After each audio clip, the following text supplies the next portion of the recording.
Voici les actualités tourisme de cette semaine en vidéo. Voyage Tunisie, le pays passe en orange. La Tunisie n'est plus sur la liste rouge du ministère des Affaires étrangères. À partir de ce lundi 11 octobre 2021, le pays repasse sur la liste orange, annonce l'Office national du tourisme tunisien en France. L'arrêté devrait, prochainement être mis à jour. United Airlines lancera un vol Nice-New York-Newark en avril 2022.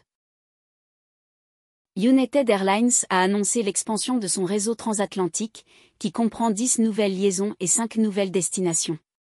Parmi elles, la compagnie lancera, en avril 2022 un vol Nice-New York-Newark. Croisière, il n'y aura pas de saison aux Antilles cet hiver. Il n'y aura pas de saison hiver 2021 à 2022 aux Antilles pour les croisières.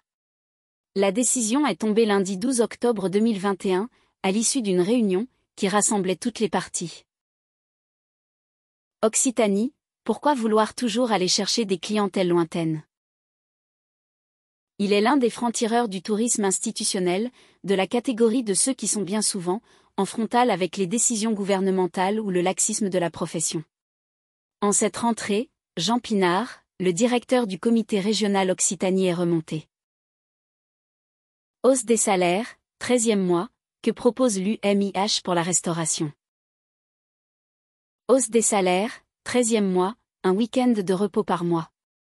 Face à la pénurie de main-d'œuvre, à laquelle doit faire face le secteur de la restauration, l'UMIH a dévoilé ses pistes pour revaloriser les métiers du secteur. Atout France co-organise le sommet Destination France, en présence d'Emmanuel Macron. Après une saison estivale satisfaisante, et à l'heure de lancer la saison hivernale, nous avons fait le point avec Caroline Leboucher, directrice générale d'Atout France, sur les nombreux chantiers passés, en cours et à venir menés par l'Agence de développement touristique de la France. Levée des motifs impérieux, entre la Guadeloupe et la Martinique. Depuis le 14 octobre 2021, les déplacements entre la Martinique et la Guadeloupe ne sont plus soumis aux motifs impérieux pour les voyageurs non vaccinés, le pass sanitaire s'applique. Maïs, tous les salons et événements deviendront-ils numériques?